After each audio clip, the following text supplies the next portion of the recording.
আপনাদের পেকোয়া বর্তমান গণপ্রজাতন্ত্রী বাংলাদেশ সরকারের স্বরাষ্ট্রমন্ত্রী মহোদয়ের এলাকা। এই যে এখান থেকে কয়েক মিনিট লাগবে ওনার বাড়িতে যাইতে, ঠিক না? তিনিও খুব আস্তে আস্তে করে কথা বলেন, কিন্তু প্রত্যেকটা কথা পাথরের মতন ওজন। অনেকে এটার ভার নিতে পারে না। ঠিক আছে কিনা কন? ঠান্ডা মাথায় বলেন।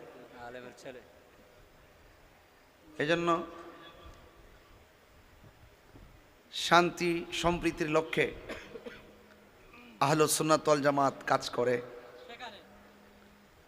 শান্তির লক্ষ্যে সম্প্রীতিকে নিয়ে মানবিকভাবে আহলুস সুন্নাত ওয়াল জামাত ধর্মের কথা বলে। উপস্থিত পেকোয়া রাজাখালী ইউনিয়ন গৌসে কমিটি বাংলাদেশ রাজাখালী ইউনিয়ন শাখার উদ্যোগে ও হযরত সিদ্দিক শাহ রহমতুল্লাহ আলাইহির স্মরণে পবিত্র ঈদে মিলাদুন নবী সাল্লাল্লাহু আলাইহি ওয়াসাল্লাম উপলক্ষে আজিমুশান মাহফিল উদ্বোধক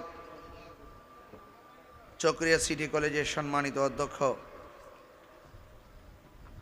জনাব অধ্যক্ষ মোহাম্মদ সালাউদ্দিন খালেদ সাহেব, সভাপতি কুতুবদিয়া কুতুব শরীফ দরবার সাজ্জাদুন্নশীন শাহজাদা জিল্লুল করিম মালিক আল কুতুবি মুদাজিল্লাহুল আলী, প্রধান অতিথি পেকুয়া বাংলাদেশ জাতীয়তাবাদী যুব দলের সভাপতি জনাব কামরান জাদিদ মুকুট সাহেব, প্রধান মেহমান রাজাখালী ইউনিয়ন শাখার বাংলাদেশ জাতীয়তাবাদী দল বিএনপির সম্মানিত সভাপতি জনাব মোহাম্মদ আবু জাফর MA। বক্তব্য রেখেছেন বিশেষ ইসলামী চিন্তাবিদ অধ্যক্ষ আল্লামা শাহাদাত হুসাইন আল কাদরি মুদাজিল্লাহুল আলী, অধ্যক্ষ আল্লামা ইউনুস কাদরি, মুফতি আল্লামা সিদ্দিক আকবর মেহেরি সাহেব সহ ওয়া মুবাল্লিগিন উলামায়ে কেরাম, মসজিদের ইমাম, খতিব, ব্যবসায়ী, পর্দার আড়ালে মা ও বোনেরা, বৈরী আবহাওয়ার মাঝে খোলা আকাশের নিচে পেকুয়ার জমিনে হাজারো মানুষ যারা কষ্ট করে বসে আলোচনা শুনছেন, সবাই শুকরিয়াতান পড়ুন আলহামদুলিল্লাহ।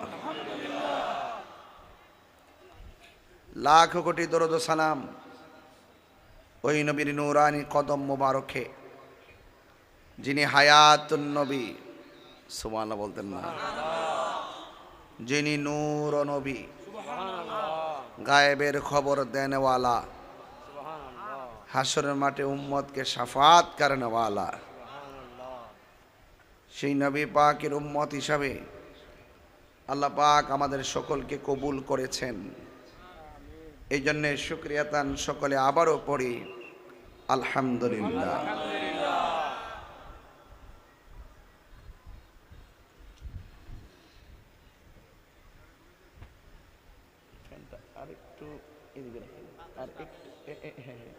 ঠিক আছে।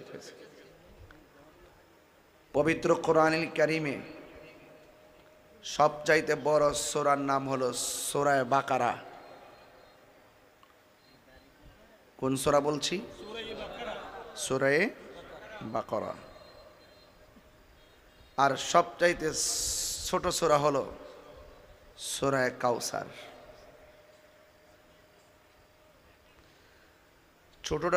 ছোট হলো এই সূরাটা যদিও ছোট, বাট এটার মধ্যে অনেক তাৎপর্য আছে।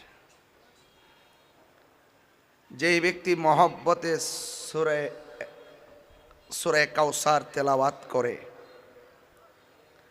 আল্লাহ পাক রব্বুল আলামিন তার সংসারে রিজিককে বাড়ায়া দেয়।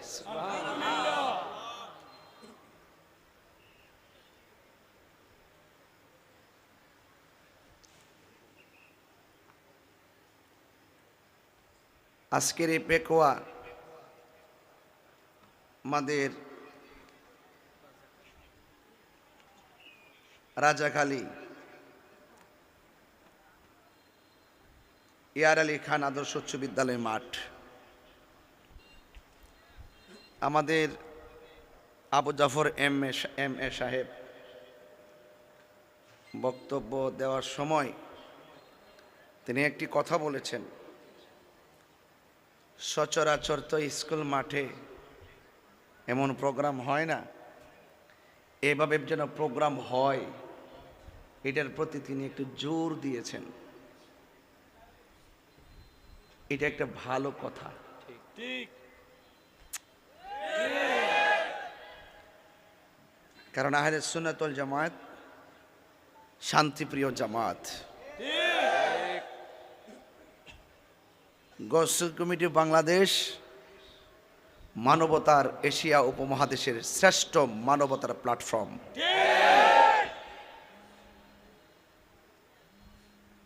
করোনায় যখন লাশ কেউ ধরে না, গৌসুল কমিটির এক ঝাঁক মানবিক যোদ্ধারা তারা দাফন কাফনের কাজ করেছেন। কথা কি সঠিক? করেছেন না আপনার পান নাই? অন্যান্য ধর্মের যারা আছেন তাদেরকে সৎকারের কাজ করেছেন। এই জন্য আমরা কাজ করি বেশি, বলি কম, প্রচার করি কম। আমরা দুনিয়ার বাহাবা নেওয়ার দরকার নাই। আমার আল্লাহ রাজি থাকলেই চলে, আমার নবী রাজি থাকলেই চলে। এই জন্য আপনাদের পেকোয়া বর্তমান গণপ্রজাতন্ত্রী বাংলাদেশ সরকারের স্বরাষ্ট্রমন্ত্রী মহোদয়ের এলাকা। এই যে এখান থেকে কয়েক মিনিট লাগবে ওনার বাড়িতে যাইতে, ঠিক না? তিনিও খুব আস্তে আস্তে করে কথা বলেন, কিন্তু প্রত্যেকটা কথা পাথরের মতন ওজন। অনেকে এটার ভার নিতে পারে না। ঠিক আছে কিনা কন? ঠান্ডা মাথায় বলেন। এজন্য শান্তি সম্প্রীতির লক্ষ্যে আহলুস সুন্নাত ওয়াল জামাত কাজ করে। শান্তির লক্ষ্যে সম্প্রীতিকে নিয়ে মানবিকভাবে আহলুস সুন্নাত ওয়াল জামাত ধর্মের কথা বলে, মানবতার কথা বলে। এই পথে যারা কাজ করে তারা উদার হয়, কট্টর হয় না।